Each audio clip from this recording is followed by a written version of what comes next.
बात करेला तो यह क्षेत्र जहां गुमला के शिमला लगे, जहां खूंटी रांची के सीमा लगे, जयपाल सिंह मुंडा रहे, बाबा कार्तिक उरांव रहे, हौरो साहब रहे, झारखंड अलग आंदोलन के लड़ाई आरंभ भला। फिर 1950 के बाद 1960 शतक के दौर आए, जब विनोद बिहारी महतो, दिसम गुरु शिबू सोरेन, कॉमरेड ए.के. राय सहित निर्मल महतो, यानी इस राज के बनावे में, इस राज के अलग करे में असंख्य वीर अपन बलिदान दलतीन, असंख्य वीर अपन घर परिवार के त्याग करलतीन। यानी एक दुख के बाद, एक लंबा संघर्ष के बाद झारखंड राज अलग करल गलाई।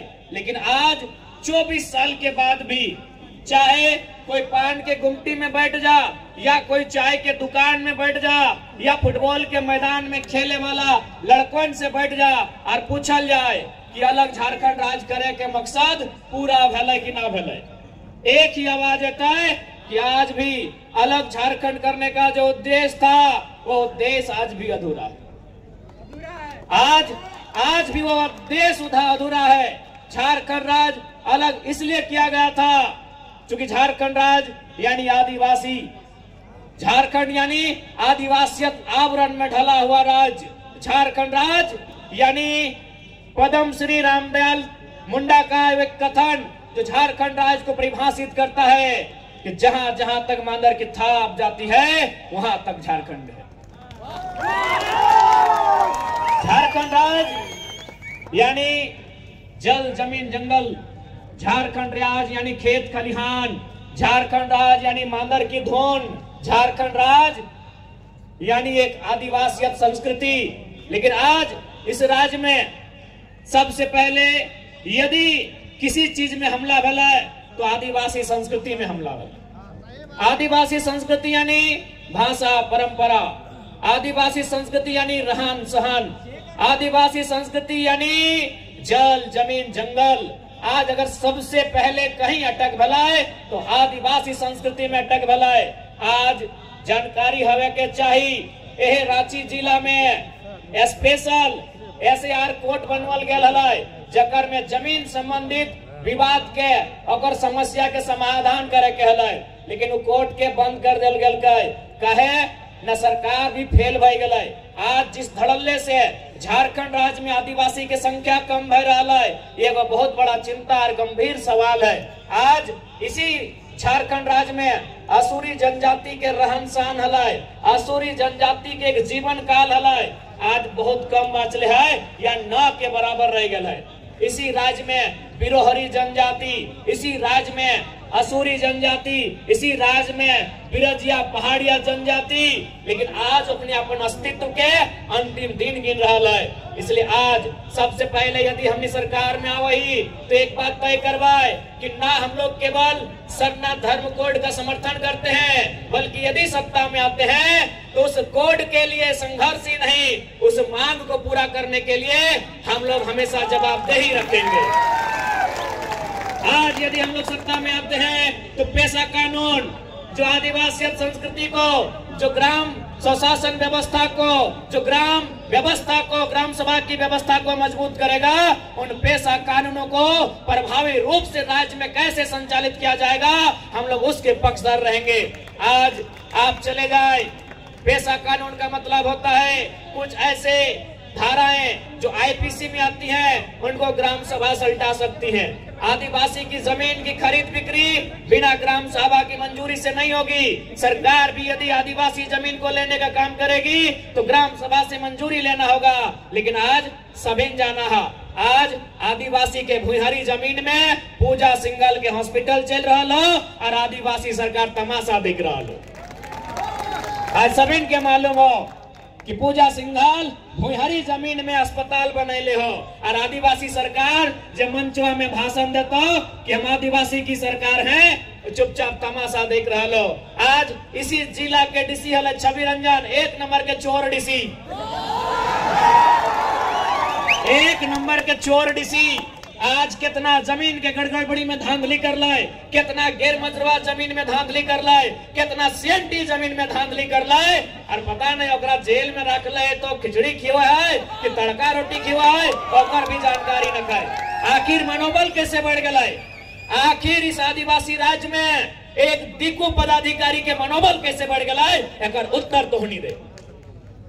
ये आदिवासी राज्य, ये राज्य यानी बिरसा मुंडा के लहू से बनल राज्य, ये राज्य तिलका मांझी के शहादत से बनल राज्य, ये राज्य निर्मल महतो के सीने में लगी गोली से बनल राज्य। और एक दिकु पदाधिकारी आदिवासी संस्कृति के तार तार कर दिलाए और आदिवासी सरकार मौन बन के देख रहा है। इसलिए आज समय आ गया कि आदिवासी समाज के भी तय करना है कि आदिवासी का हितैषी आदिवासी बिरसा मुंडा को मानने वाले हैं या हेमंत सोरेन कल्पना सोरेन के विचारों को मानने वाले हैं। यह आदिवासी समाज को भी तय करना होगा कि आप जयपाल सिंह मुंडा के विचारों से सहमत रखते हैं, आप रामदयाल सिंह मुंडा के विचारों से सहमत रखते हैं, आप भगवान बिरसा मुंडा के विचारों से सहमत रखते हैं या केवल हेमंत सोरेन के विचारों से सहमत रखते हैं, बंधु तिर्की जी के विचारों से सहमत रखते हैं। यह आदिवासी समाज को तय करना होगा, क्योंकि दोनों का विचार एक नहीं है।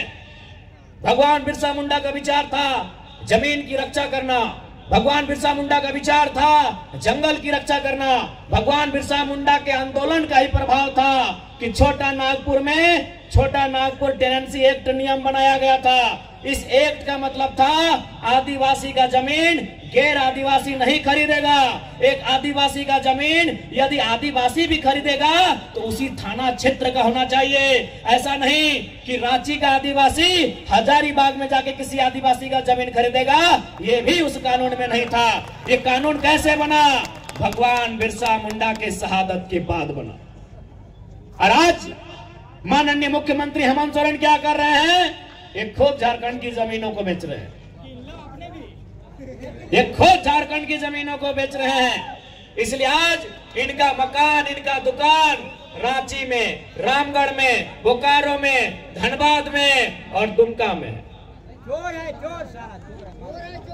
बताइए सीएनटी कानून। अच्छा एक बात बताइए, सीएनटी कानून का मतलब क्या है? सीएनटी कानून के मतलब की है?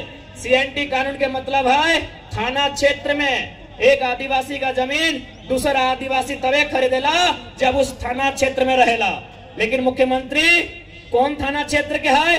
बरलंगा थाना क्षेत्र के है। और जमीन कहाँ किने है?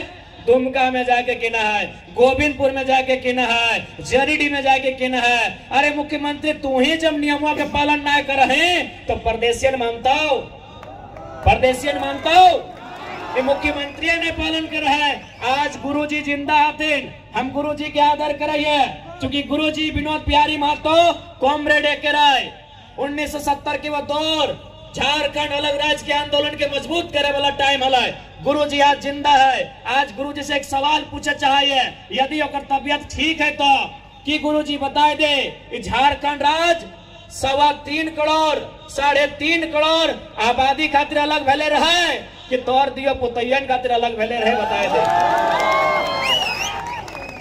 आज तोर घर में कोई अगर बेटी निकल लो, हेमंत सोरेन महोदय के घर में अगर कोई बेटी निकल लो वो सीधा विधायक बनतो।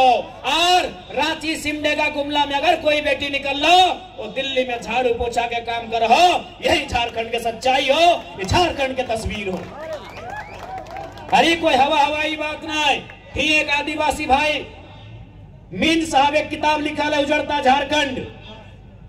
मीन साहब आदिवासी भाई लगे किताब लिख ले, उस किताब के नाम लगे उजड़ता झारखंड। उस किताब में इस बात का जिक्र है कि 75,000 आदिवासी और झारखंड की महिलाएं दिल्ली में, बंबई में दाई का, किसी के घर में झाड़ू बर्तन साफ करने का नौकरी करती है। यानी झारखंड की बहू बेटी परदेश जाती है झाड़ू पोछा करने के लिए, और हेमंत सोरेन जी के घर में अगर बेटी आती है, बहू आती है तो विधायक बनती है। ये आदिवासी राज्य का मतलब नहीं होता है। ऊपर से कल्पना मैडम, आदरणीय भाभी जी, पहले तो उनसे कहेंगे कि आप जैसे हैं अपने स्टाइल में ठीक है, ये स्कॉर्पियो वाला काम मत कीजिए, कहीं गिर जाएगा तो दिक्कत होगा। अब देख लिया निर्माण हमने कहा, खैर ही तो हुआ कि पूरा देश में जरा महत्व को वाच किया जाता है।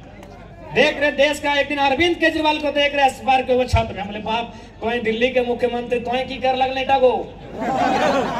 तो पहले तो हम भाभी जी से कहेंगे ठीक है, यदि आपको भी लगता है कि थोड़ा सा टाइगर के अंदाज में स्कॉर्पियो के छत में ना आइए, लेकिन बोर्नेट तक ही रहिएगा, हुड में मत रहिएगा, नहीं तो गिर गार जाइएगा तो थोड़ा ठीक नहीं होगा। आज आपको बताना चाहेंगे गांडे का जो उपचुनाव हुआ, उस गांडे के उपचुनाव में केवल उनको विधायक बनाने के लिए 10 करोड़ खर्चा हुआ। अगर उस 10 करोड़ को सिलाई कढ़ाई के साधन के लिए, उस 10 करोड़ को अगरबत्ती, मोमबत्ती, धूप बत्ती बनाने में, उस 10 करोड़ को महिलाओं के लिए छोटे छोटे रोजगार के साधन सृजन करने में यदि खर्च किया जाता तो 10 करोड़ खर्चा करके कम से कम हमको लगता है 50,000 बहनों को रोजगार मिल जाता। मिलता कि नहीं दीदी लोग?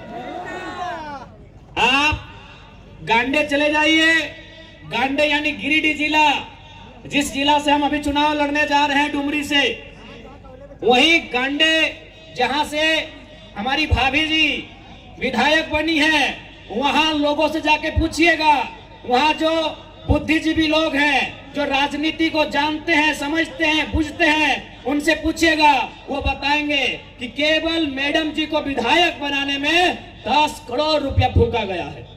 उस 10 करोड़ को यदि छोटे छोटे उद्योग में, लघु उद्योग, कुटीर उद्योग, छोटा छोटा व्यवसायी जिससे महिलाओं को जोड़ा जा सके, सिलाई कढ़ाई का, बुनाई का सामान उपलब्ध कराना, तो हमें लगता है उस 10 करोड़ का खर्चा करके 50,000 तो गांव की महिलाओं को 1-2 साल की प्लानिंग में जरूर छोटा मोटा रोजगार दिया जा सकता है। लेकिन इनका विजन स्पष्ट है, इनका मिशन स्पष्ट है कि हमें केवल अपना परिवार देखना है।